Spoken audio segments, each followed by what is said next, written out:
அனைவருக்கும் வணக்கம். என்னோடய சேனலை சப்ஸ்கிரைபர் பண்ணிக்கோங்க. அதாவது பார்த்திங்க அப்படின்னா, செப்டம்பர் 6ஆம் தேதி கார்த்திகை தீபம் சீரியலில் என்ன நடக்குது அப்படின்னு சொல்லிட்டு பார்க்கலாமாங்க.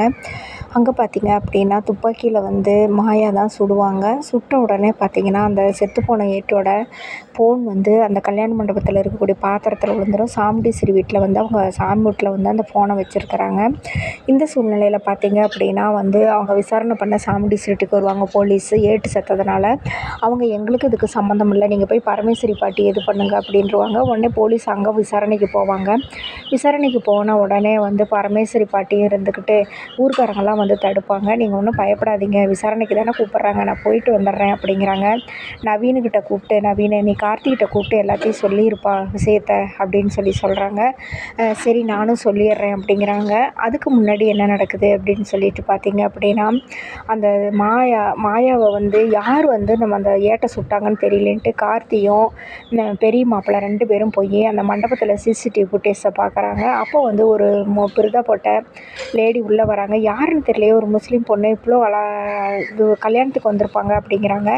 இல்லையே, அவங்கள பார்த்தா சந்தேகமாக இருக்குதுங்கிறாங்க. மாயா தான் அந்த மாதிரி அவங்க மாதிரி பர்தா போட்டு வேஷம் போட்டுக்கிட்டு வந்திருப்பாங்க.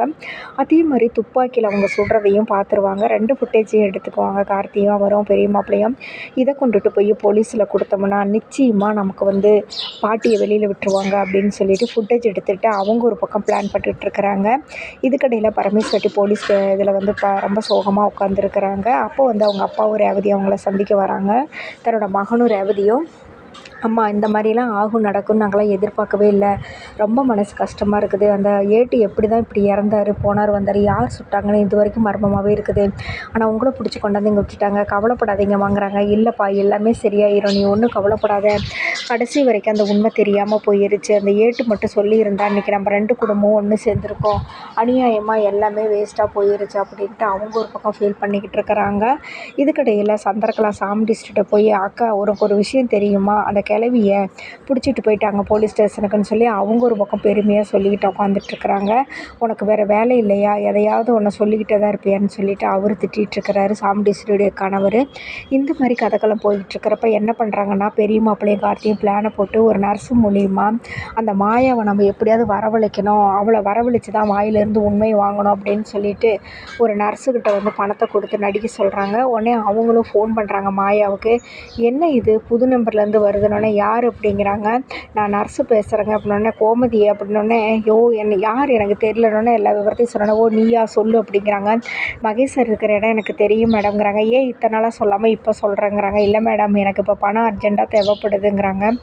எவ்வளவு பணம் தேவைப்படுது, 10,000 தேவைப்படுது, 10,000 பணம் கொடுத்தீங்கன்னா நான் மகேஷ் இருக்கிற இடத்த சொல்லிட்டு போயிட்டே இருப்பாங்க மேடங்கிறாங்க. உன்னை நம்பலாமாங்கிறாங்க. நான் தாராளமாக நம்பலாங்க மேடம், என்னோடய அர்ஜென்ட் கஷ்டத்துக்காக தான் நான் கேட்குறேன்னொடனே அவங்களும் மாயாவும் அதை நம்பி வர்றாங்க. வந்தோடனே பணத்தை 10,000 கொடுத்துட்டோன்னே, என்னோடய மகேஷ் எங்கே அப்படின்னு சொல்லிட்டு ஆர்வமாக கேட்குறாங்க. உள்ளே போய் பாருங்கள் அப்படின்னோடனே உள்ளே பெரிய மாப்பிள்ளை படுத்துட்டுருக்கிறாரு. மகேஷ்னோடனே உடனே லக அப்படின்னு சொல்லிட்டு ஒரு மாதிரி சந்திரமுகி இது அதெல்லாம் சொல்கிறாங்க. சொல்லிவிட்டு என்ன பயந்துட்டியா, வெள்ளை கொழுக்கட்டை அப்படி இப்படின்லாம் கிண்டலாக பேசுகிறாங்க. உடனே ஏய் நீயா இந்த கிறுக்கு, ஏய் என்னை நல்லா ஏமாற்றிட்டியா, காசை வாங்கிட்டு அப்படி இப்படிங்கிறாங்க. உடனே கார்த்தி வராங்க. ஒழுங்கு மரியாதையாக உண்மையை சொல்லிடு அப்படிங்கிறாங்க. என்னடா உங்ககிட்ட என்ன ஆதாரம் இருக்குது, நான் தான் கொன்னேன் அப்படிங்கிறதுக்கு அப்படி இப்படிங்கிற மாதிரி ரொம்ப தெனாவட்டாக பேசுகிறாங்க.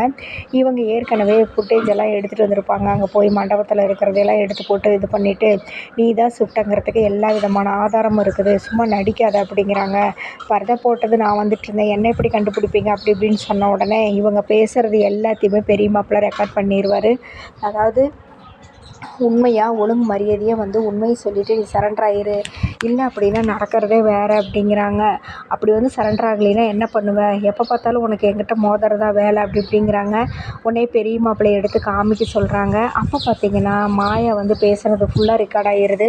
என்ன அப்படின்னா, ஆமாம் நான் உன் பொண்டாட்டி ரேவதியை தான் கொல்லறதுக்கு வந்தேன், தவறுதலாக ஏட்டு மேலே பட்டு சுட்டுட்டேன் அப்படி இப்படின்னு எல்லா விதமான எவிடன்ஸ் அதில் இருக்கிறத பூரா பேசுனதை ரெக்கார்ட் பண்ணிடுவாங்க. அப்போ மாயா என்ன செய்யுதுன்னு தெரியாமல் திருன்னு முழிக்கிறாங்க. அதோடு பார்த்திங்கன்னா எபிசோடு முடிக்குது. இப்போ பார்த்திங்கன்னா கதைக்களம் என்ன எப்படி போயிட்டுருக்கு அப்படின்னு சொல்லிட்டு பார்த்திங்க அப்படின்னா, நவீனும் துர்காவும் பாட்டி வீட்டில் இருக்கிறாங்க. இங்கே ரேவதி வந்து இவங்க எல்லாருமே வந்து பாட்டியை பிடிச்சிட்டு போயிட்டாங்கன்னு ஒரு பக்கம் ஃபீல் பண்ணிகிட்ருக்கிறாங்க. இதுக்கிடையில் கார்த்தி வந்து பிளான் போட்டு மாயா தான் குற்றவாளி, ஏட்டை சுட்டது அவங்க தான் அப்படிங்கிறத கண்டுபிடிச்சி அவங்களையும் பக்கத்துலேயே நிற்க வச்சிட்ருக்குறாங்க. அவங்க ஒரு வேளை போலீஸை வர சொல்லி மாயாவை பிடிச்சி கொடுப்பாங்களா, இல்லை இந்த ஃபோன் வந்து பார்த்திங்கன்னா சமையல் கட்டு சாமி ரூமில் ஒரு பாத்திரத்துக்குள்ளே கிடக்குது, அதை எப்படி அது அந்த ஃபோனை கண்டுபிடிப்பாங்களா அப்படிங்கிறது இன்ன வரைக்கும் தெரியலை. ஏட்டோட பொண்ணை வந்து அண்ணனா என்ன நினச்சிட்ருக்குற அப்படின்னு சொல்லி அவங்களுக்கு ஒரு நல்ல வேலையும் வாழ்க்கையும் அவங்க அமைச்சு கொடுக்குறாங்க. நீ கவலைப்படாதம்மா, உனக்கு யாரும் இல்லைன்னு நினைக்காத, எல்லாமே நான் தான் இருக்கிறேன் அப்படின்னு சொல்லிட்டு கார்த்தி அவங்களுக்கு ஒரு நல்ல வேலையை அமைச்சு கொடுக்குறாரு. அப்போ ஃபோன் தழுவுறப்போ ஃபோனும் கிடைக்காது. அதனால் இந்த மாதிரி ஒரு கதைக்களம் போய்கிட்டு இருக்குது. ஃபோன் கிடச்சிதுன்னா 2 குடும்பம் ஒன்று சேரத்துக்கு வாய்ப்பு இருக்குது. அடுத்தடுத்த எபிசோடில் என்ன நடக்க போகுது நம்ம வெயிட் பண்ணி பார்ப்போம். நன்றி, வணக்கம்.